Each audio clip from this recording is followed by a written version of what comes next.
Through a Scottish Prism, the programme that is unapologetically pro-Scottish independence and anti-Westminster rule. Everything we say here is viewed through a Scottish Prism.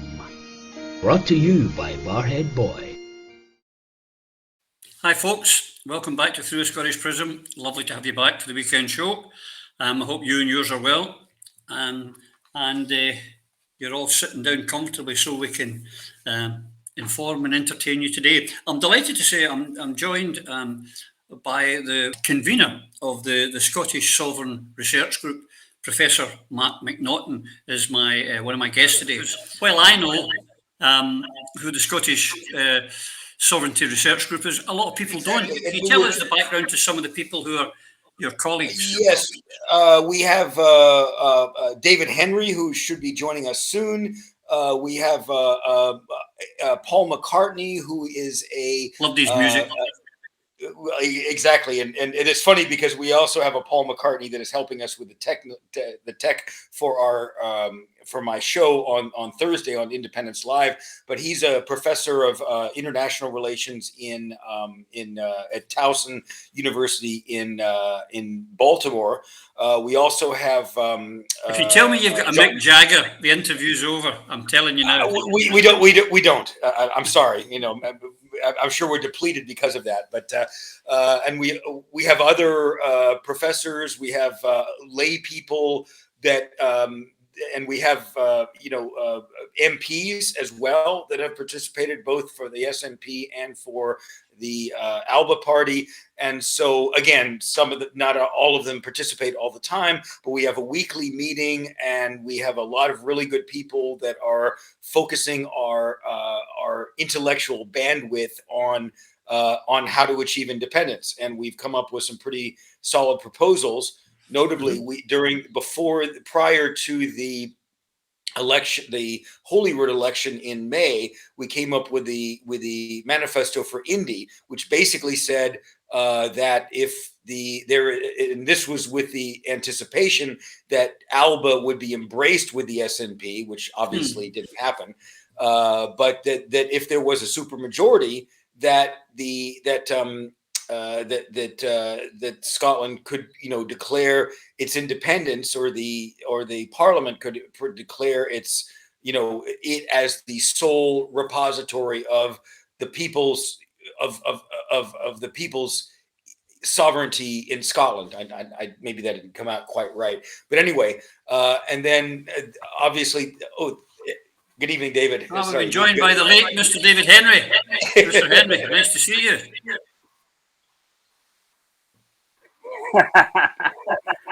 It's too early in the morning.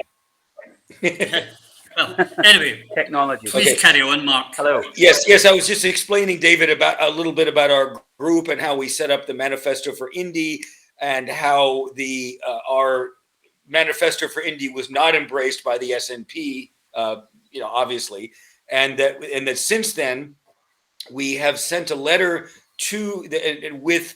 I've got it here. I'll be asking you some things on it, on that letter. I've got it here.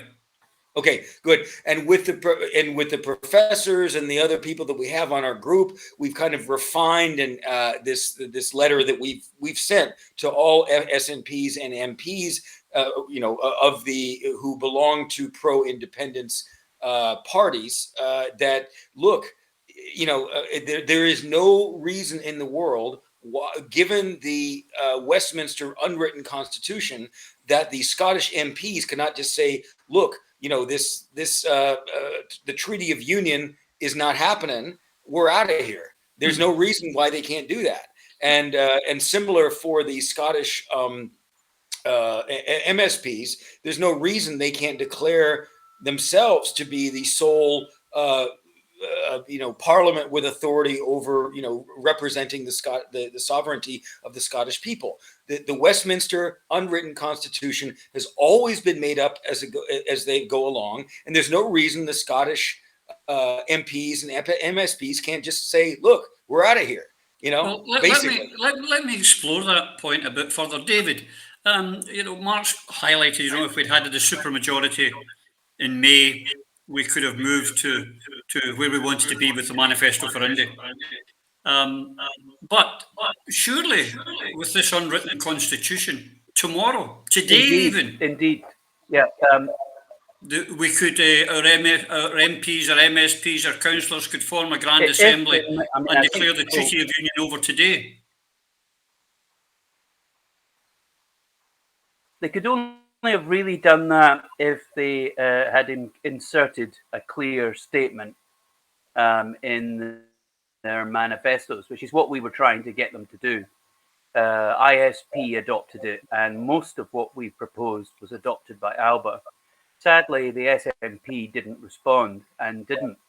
They created their own manifesto, which offered lots of other different things, but no real commitment. I mean, it might be useful for your viewers to know what the sentence was that we asked them to all insert. And it said, the Scottish people assert that the Scottish Parliament is the only Parliament that is empowered to represent sovereign rights of the Scottish people. I understand what David's saying here. It needed to be in a manifesto. The point I was trying to make was to get the principle, just the principle, never mind the political side of it. With the unwritten constitution, when I say we could today, setting aside what David quite rightly has pointed out is the political reality you have to ask the people. But technically, we could do it today. Yeah, and that was the policy of Margaret Thatcher, of many other people before. And the SNP till 1999. Exactly. I was looking at that I saw that on a Twitter feed. That basically that there was the policy of the SNP that if there is a majority of 65 years. Yeah, 65 years. What happened? What happened since then? I don't know.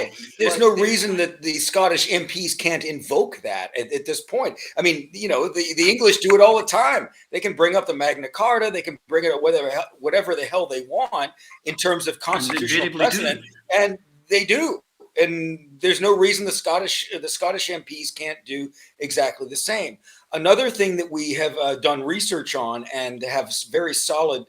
We've spoken to to EFTA, and I have an interview with one of the members of one of the people in EFTA, very high ranking, and they're basically saying, look, just become independent, and because I talked to him in the context of if Scotland uses the May elections as a plebiscitary election, would you consider, allowing Scotland to become a member of EFTA? And he was like, yeah, no problem. They're just waiting. It's like Scotland just needs to just do it. It doesn't have to be a Section 30. It doesn't have to be, a referendum. It just needs to be a peaceful legal process, and the international community will accept it ultimately. There is no other country. I mean, there's precious few countries or none that out of the 60 or more countries that have become independent from the British Empire. 66. Thank you. None of them has been with a Section 30. And it's often been bloody. It's often been awful. But and sometimes peaceful, I guess, but Scotland needs to choose its own way. And a way to do it to become independent is to simply for the MPs to say, we're out of here. We are, because there's so much focus on the Treaty of, on Section 30 in the Scotland Act. But there's so little talk about the fact, look, the only reason that the UK exists is through the Treaty of Union. And if you read the Treaty of Union, it's just insane. It's such a, they're talking about papists, and there's a lot of talk about salt and all this treaty. I mean, it's just it's a ridiculous document. Well, I've been promoting this very much. December 2019, I was begging Nicola Sturgeon to, one, unite the Yes movement, and secondly, to call it a plebiscite election. Of course, it fell on deaf ears. I did the same again in 2020, deaf ears, and everyone else pushing the supermajority. So, but people have said to me, oh, well, the Treaty of Union, it's no longer valid, but it's an ancient document. There's been so many amendments to it. No, you can't go down that route. Is there any semblance of truth in that? Well, the thing is that, I mean, a treaty, there was the Treaty of Union and there were the Acts of Union. And the treaties are between two different parties. They're, in this case, between Scotland and England. And you can't just change a treaty like that. You can't just say, "Oh, well, we're going to go."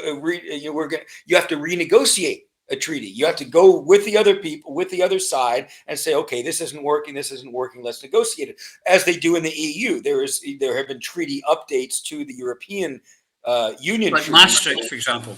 Yeah, Lisbon, Maastricht, all that. But that's where they get together, they talk and they negotiate, and then they say, "Okay, we're going to make these changes," and then they're ratified in a certain way. That's never been done with the Treaty of Union between the UK and between Scotland and England. And there have been there's the Acts of Union which followed that, which implemented it.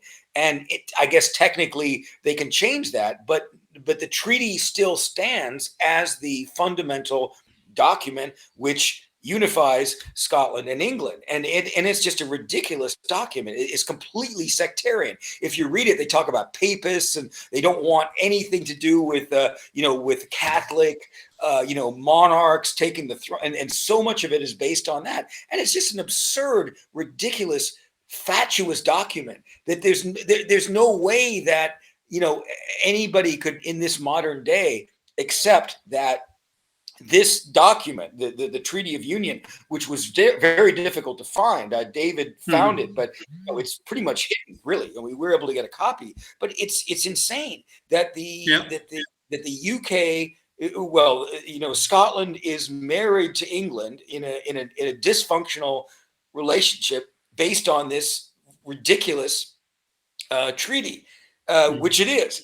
But there's so much focus on, we need to get a Section 30. We need to have a referendum. No, Scotland and England were, they went into this union as equals.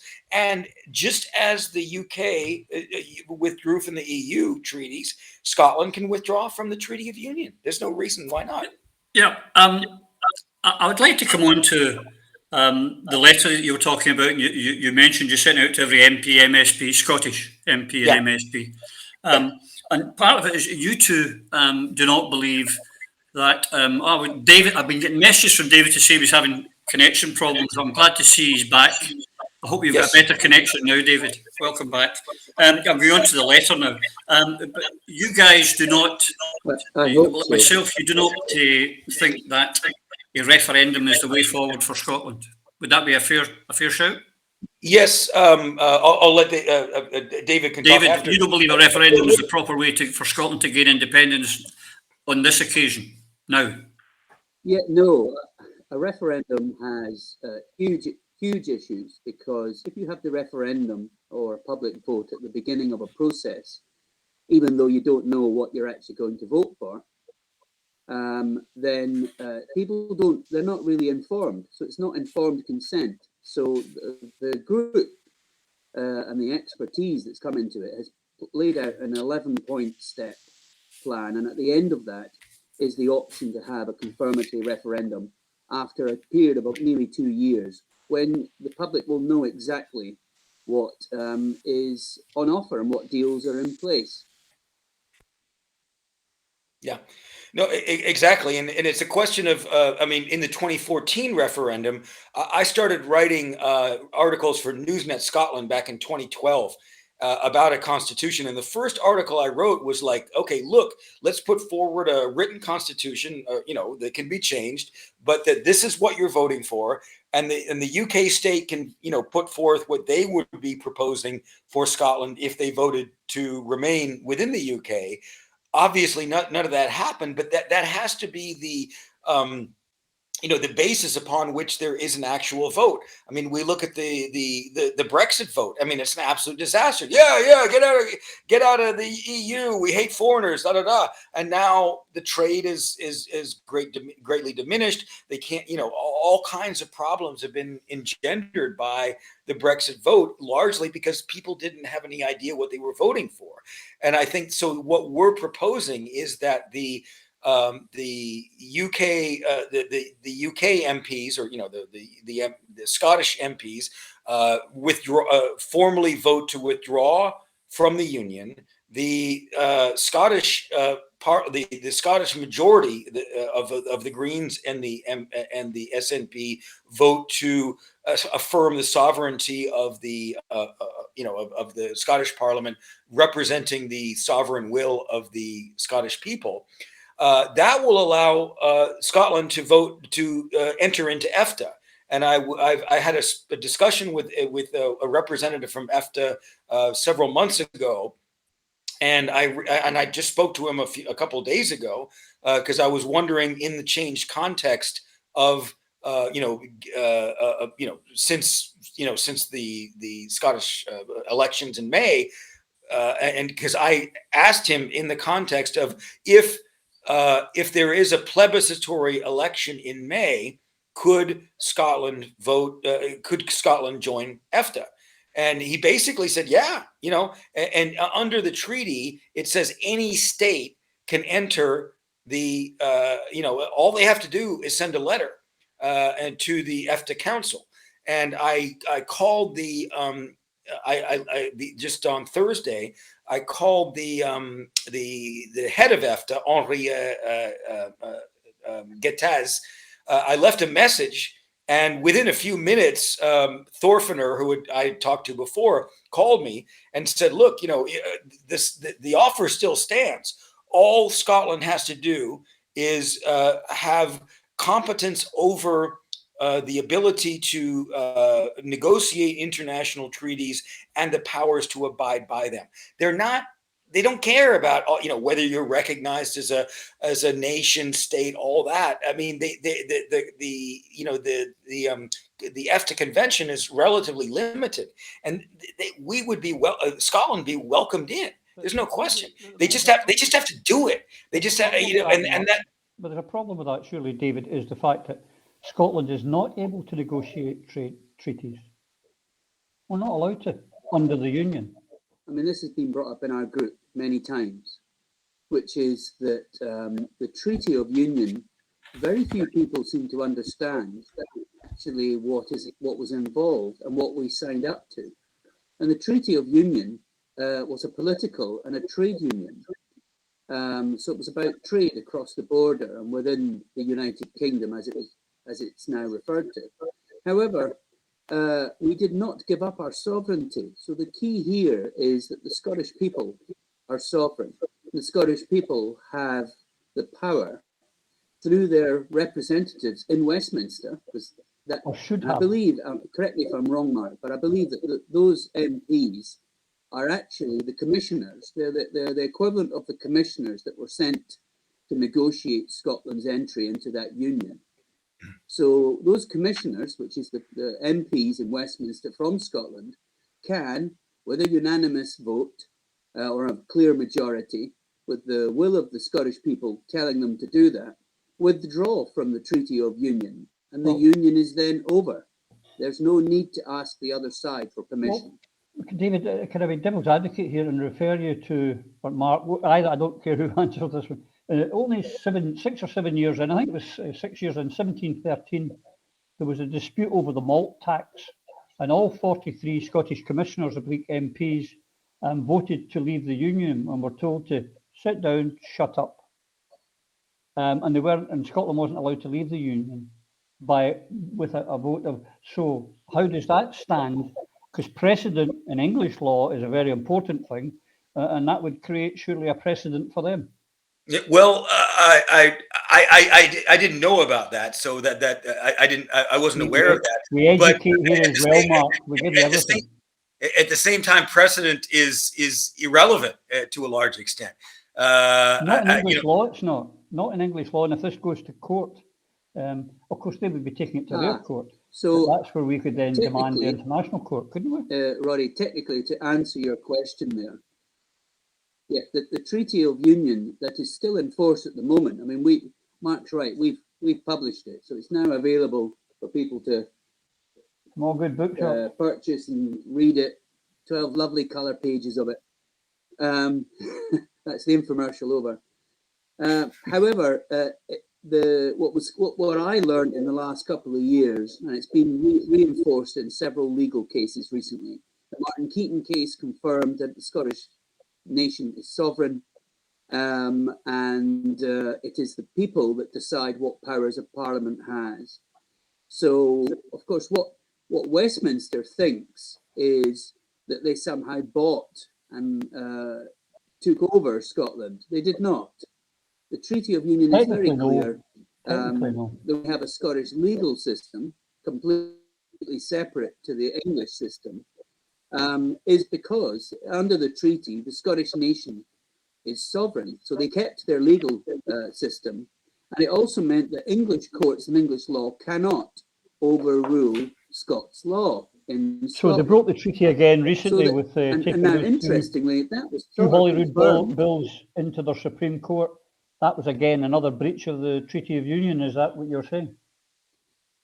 Well, that's another breach. It's a clear breach where the English legal system, but you see, now this is how the courts work. If the other side who's defending that action, which was the Scottish government, doesn't bother to put forward that legal argument, then the judges cannot actually rule on something that's not been presented to them. Yeah. And this is where I think what we're doing in the SSRG is so important. We are, our motto, the little motto we came up was empowering the nation, 3 words. And we're doing it through information. By getting the information out to the yes groups, the yes groups will now begin to realise it is them that has the power. The individuals are sovereign. The parliamentarians are there to represent the people. And unfortunately, whatever Westminster likes to think, that somehow, you're right, there was an attempt to leave. I think it was over malt taxes. If you read the treaty, it's nearly all about trade. Gentlemen, this is a topic that should get 10, 12, 15 hours of debate. We should have thousands of people involved in it. Sadly, the Scottish Prism doesn't have that kind of time, and we're coming towards the end here. But can I just see if I've got this right? Because I think we're all in agreement. We believe the Scottish, and if I misquote you, please just interrupt me. The Scottish Sovereignty Research Group does not believe now that a referendum is the best, safest, or most competent way for Scotland to regain its independence. No, and I'll of course let David react after. But it is our view that given that for example, in 2014, the franchise was the local election franchise, which included people who had holiday homes, people who lived there for a brief period of time, and there has been a massive influx of basically mostly English people into Scotland over the last few years. And so the franchise would be compromised, and then you have to get permission, the Section 30, all this bullshit, that needs to be, and then whether it's actually legally recognized or not is a big question. The main thing is what we're saying in the SSRG is just forget all that. The union is based on the Treaty of Union, which is this ridiculous document that talks about salt and sectarianism, and there's no reason in the written constitution, in the unwritten UK constitution, that the Scottish MPs can just say we're out of here. There's nothing to prevent that. I mean, the English make up their constitution all the time. There's no reason the Scots MPs can't just say, look, we're the Scottish party to this Treaty of Union, which is very difficult to find for good reason, and we want out. Yeah, I was making that point. I was actually just encapsulating it all in one, saying that we don't think a referendum is the way forward. I think this and most of my viewers in agreement. Yes, the way forward is plebiscite elections, and then a grand assembly or a national assembly, whatever you want to call it, of all our elected representatives of the Scottish sovereign people, annul or withdraw from the Treaty of Union and spend 2 years and then get ourselves ready for full nationhood. Is that exactly? Have I encapsulated it in one? Yeah. Well, I just don't think a referendum now. I just think that the actions of the actions of this,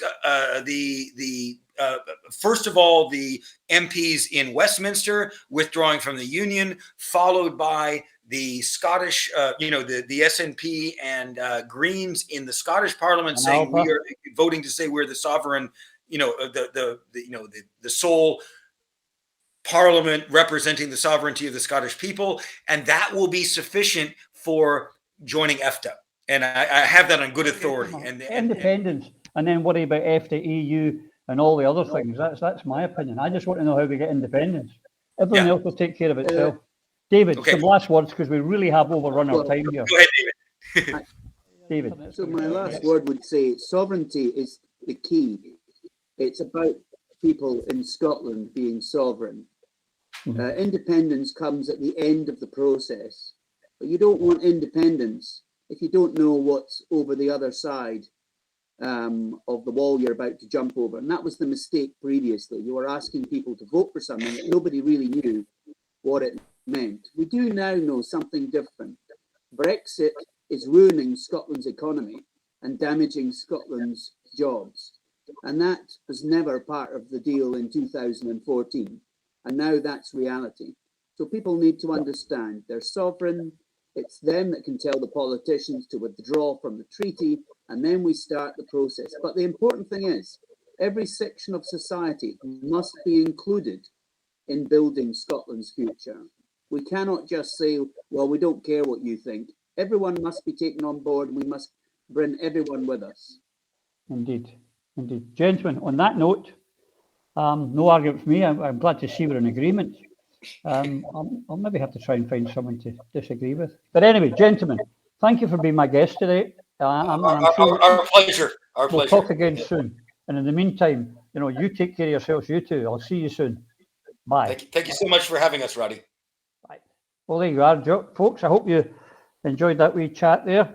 Sorry we had some, David seemed to have some internet problems. I hope I didn't ruin your enjoyment. But now I'm joined by my two compadres here, the Paisley Mohawk, the Coatbridge Cavalier. Gentlemen, welcome to the Scottish Prism. And I'm not purposely going out searching for people to agree with me, Iain, but it would seem that the Scottish Sovereignty Research Group are in line with what we believe, and certainly the ISP and ALAPA, which is the Treaty of Union is the soft underbelly of the Union, not a referendum. Absolutely. I don't think there's any question of that. And I think the point that Mark made was the crucial one, that the inflow from outside Scotland in recent times makes it completely unsuitable to make the decision. I have an article coming on Monday which explains how the franchise is operated in countries we often aspire to, like Norway, Denmark, Sweden, Finland, these other countries.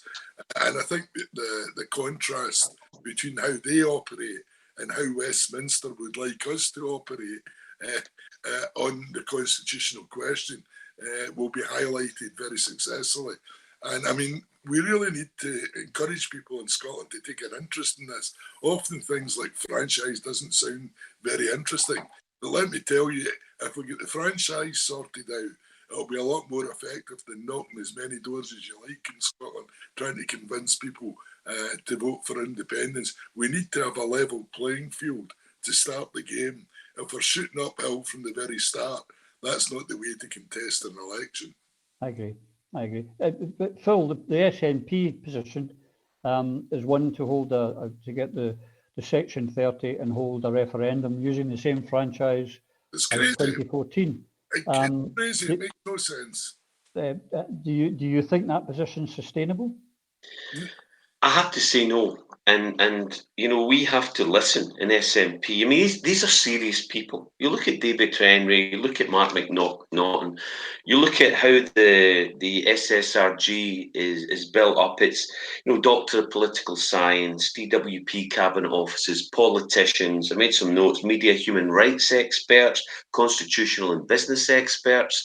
The fact that we and SNP held the same policy and philosophy on this, how to gain independence as Thatcher and as everybody else. why we're constraining and restricting ourselves to Section 30, I don't understand. You know what we should be utilising different options like the UNC 24 group, which is a special committee in decolonisation, you know, which established in 1961 and ensures there is no interference from the colonising state, which should be prohibited for obvious reasons. So, you know, it's a referendum is under Section 30.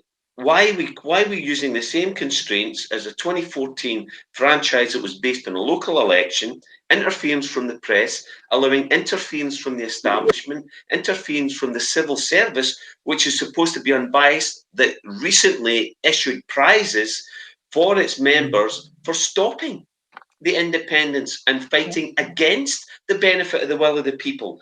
So no, you've got to ask who's acting in the best interest of the people. What I loved what Mark and David were saying is, are our elected members, are they currently acting in a way that empowers the Scottish people?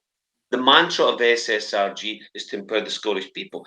And I know personally that some of them are not. Some are operating to act in their own interests. Some of the representatives that we have elected in both parliaments are not acting for the benefit of the Scottish people.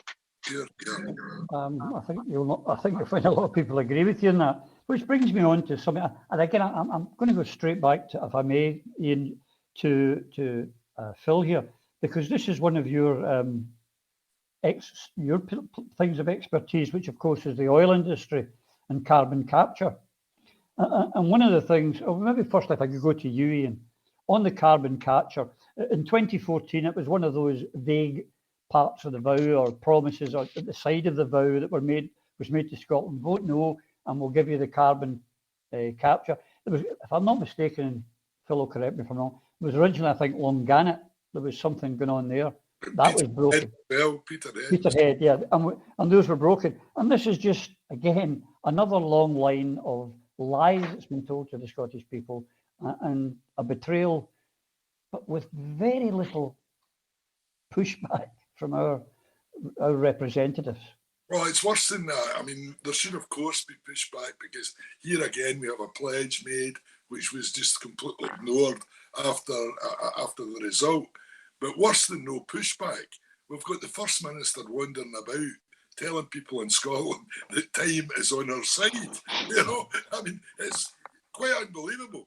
And these carbon capture projects and the jobs that go with them are now going to be centred in England. And that's what, you know, just like the oil pipe. Nicola has completely and utterly missed the boat on everything. You know, I think it's deliberate now. I mean, I swayed about for a while thinking, is it just plain incompetence or stupidity? But no, I think there's a deliberate programme here. And I think we need to recognise that in Scotland and start doing a lot more to get her out. Yep, but coming to you now in your put on your techie hat here, Phil, as opposed to your SNP hat. We're not here to kick the SNP all the time, my friend, or you. But the carbon capture, you must have found that decision quite alarming. You know that the best site's Peterhead with your expertise, etc. Yeah, I mean, just a wee bit of background. I was Shell's contract lead in the project when we basically, you're right, Roddy, we initially, in the original 1 billion bid in 2015, when it came ahead, Shell with partners, we put forward a proposition that we would use Longannet coal-fired power station. What this is, what carbon capture and storage is, it's a way, there's a couple of methods. You can use a mechanical way based on ambient temperatures, or we use amine. Amine's a chemical as a catalyst that takes out the CO2 in a cyclical process. And what you can do is you put it around clusters, and this is something, I'll come on to this in a wee minute, and you extract CO2. If that's what you want to do, this is the best way to do it. And the project that we had for carbon capture and storage in Aberdeenshire in Scotland, it was originally Longannet. We moved to Peterhead, and what we were doing, we had a redundant platform an automated platform called GoldenEye at Shell with an existing pipeline. So there's three elements of carbon capture and storage. There's capture, transport, then there's storage. And what you do is you're storing CO2 in a redundant or an empty well that you've extracted the gas or the oil from.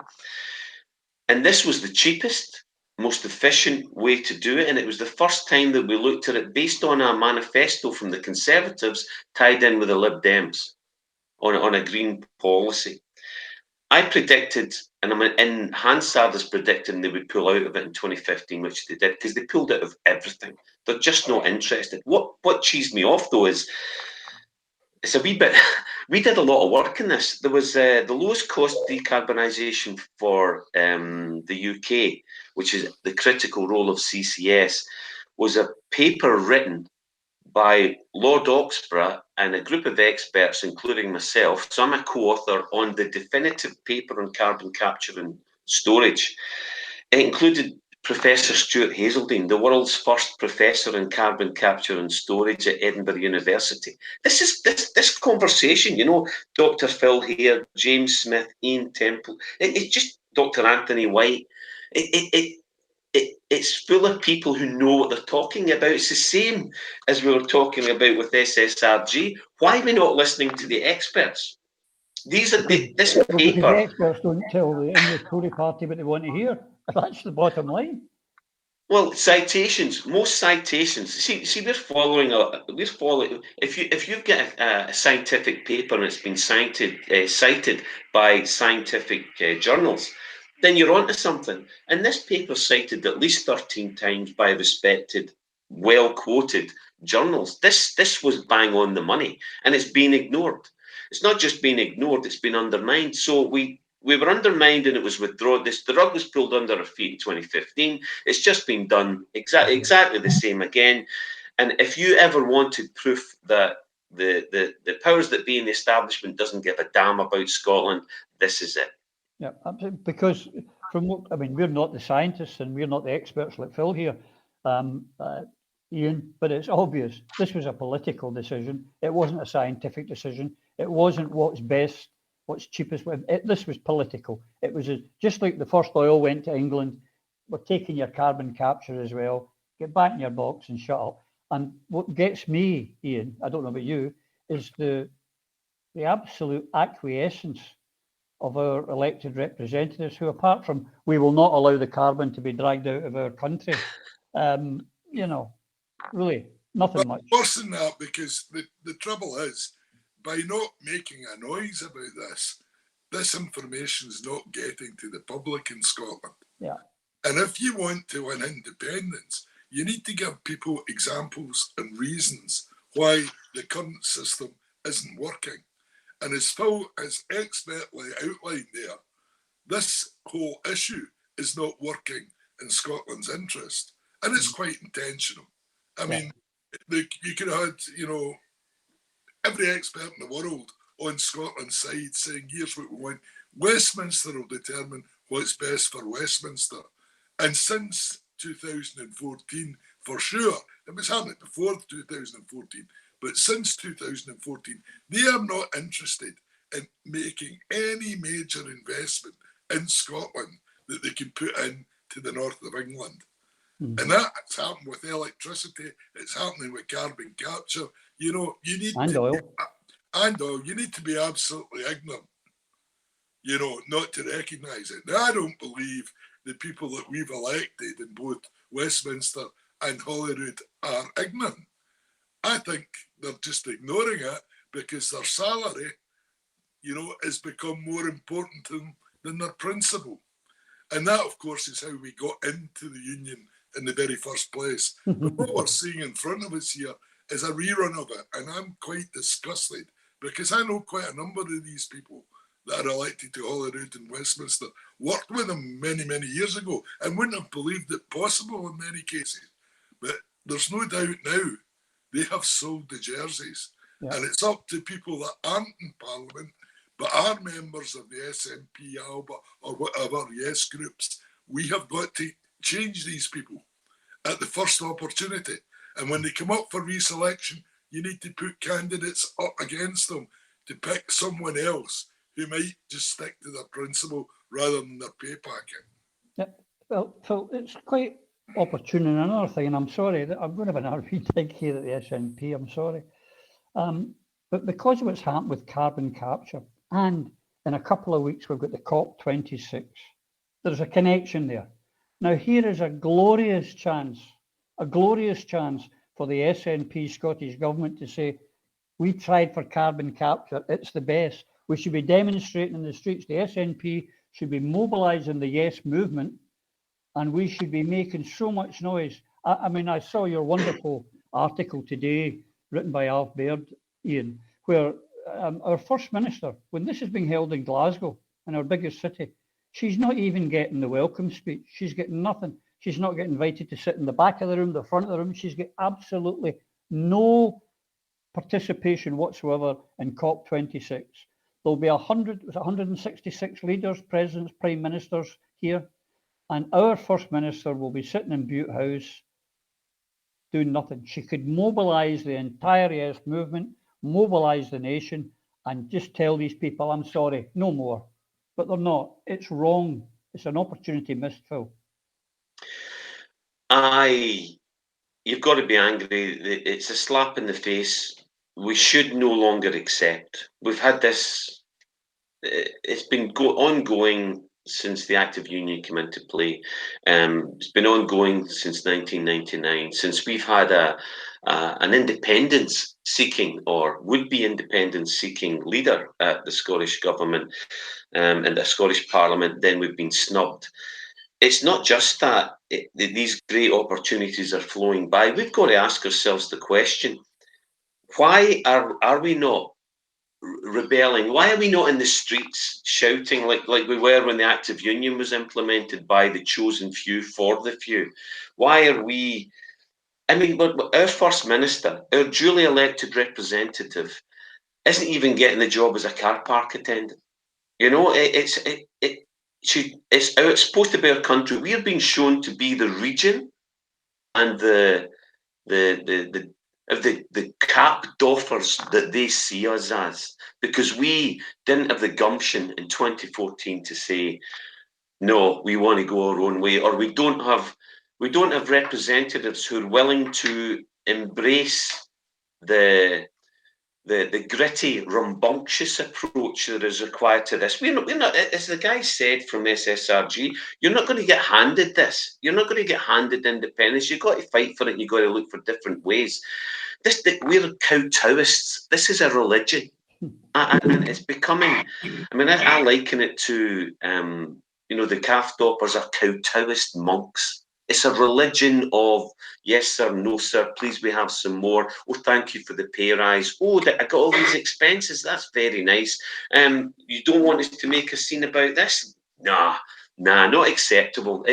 When things are deteriorating to the state they are in our own country, not a region, it's time we mobilised. And the more people that realise that and do something and make our representatives accountable for the sovereignty of the people. Again, going back to what the gentleman and I were talking about, empower the Scottish people. Sovereignty of the people is the key. Let's act like it is and stop doffing caps. Well, that's the thing, isn't it? I mean, people look at all these problems and say, what can we do about this? How do we change it? What do we do? Well, you start at the very beginning. You start with who you elected to represent you in these places. And if they're not performing, you can do something. You can call them to account. You can call an emergency meeting of your branch or your constituency. You can demand your representatives to be there, and you can leave them in absolutely no doubt.